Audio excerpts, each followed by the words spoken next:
नमस्कार साथीहरू, आज म तपाईलाई देखाउँदैछु स्पेनका द्रुत गतिका रेलहरू जसको गति 300 किलोमिटर प्रति घण्टासम्म हुने गर्दछ। स्पेनमा रेलको सुरुवात चाहिँ 1950 को हाराहारीमा भएको थियो।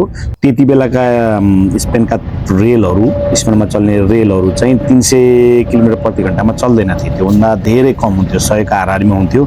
जस्तो कि म्याड्रिडबाट बार्सिलोना 600 समथिङ किलोमिटर छ भने त्यो दूरी तय गर्नलाई 6 देखि 7 घण्टासम्म लाग्ने गर्दथ्यो। तर अहिले चाहिँ त्यही दूरी म्याड्रिडबाट बार्सिलोना पुग्नलाई चाहिँ 2 घण्टा 30 मिनटको हाराहारीमा पुग्न सकिन्छ। म तपाईलाई ट्रेनको अलिकति भित्रको अवस्था देखाउँछु। म चाहिँ बाहिर जहाँ चाहिँ खानेपिउने खाजाका सामानहरू किन्न पाइन्छ त्यहाँबाट फर्कँदैछु। यो प्यासेज हो। यहाँ चाहिँ तपाईको लगेजहरू राख्न पाइन्छ। यस्तै लगेज राख्ने उतापट्टि पनि छ जहाँ चाहिँ सिसाको यो एयर कन्डिसन मेन्टेन गर्नलाई चाहिँ सिसाको गेट हुन्छ। यहाँ पनि हाम्रो लगेज यसैमै छ। दायाँ बायाँ लगेज राख्न पाइन्छ भने बल्ल अब चाहिँ यात्रुको अवस्था सुरु भयो। यहाँ चाहिँ यात्रुहरू बस्ने, दुईतिर बस्ने यसरी लग्जरियस सिटहरू हुन्छ। आफ्नो सिट नम्बर हुन्छ दायाँ बायाँ, त्यो कहाँ छ त्यो हेरेर हामी बस्ने हो। अनि यो चाहिँ प्लेन जस्तै हुन्छ, हिँड्न त्यहाँ उभिएर बस्न मजाले सकिन्छ।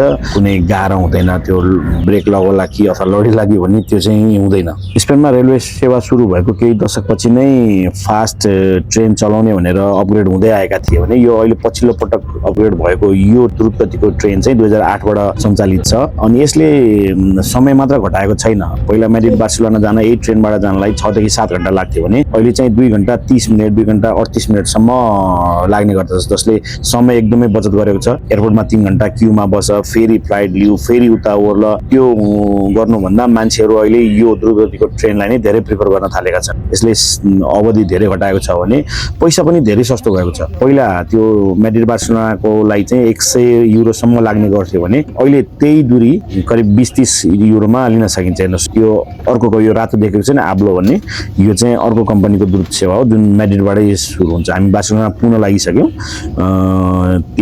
त्यही स्टेसनमा चाहिँ विभिन्न ट्रेनहरू, यो प्लेटफर्म ठुलो प्लेटफर्म हो, यसरी आउँदैछन्।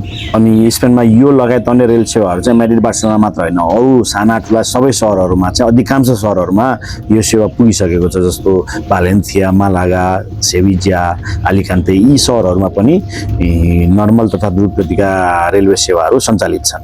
हामी स्टेसनमा पुग्न लाग्यौँ। हेर्नुहोस्, अरू रेलहरू पनि पार्क भएका छन्। हस्त साथीहरू, आजको छोटो मिठो भिडियो तपाईँलाई मन पर्ने नै छ भन्ने आशा गर्दै फेरि अर्को भिडियोमा भेट्ने छौँ। तबसम्मको लागि फेरि भेटौँला। By by, adios.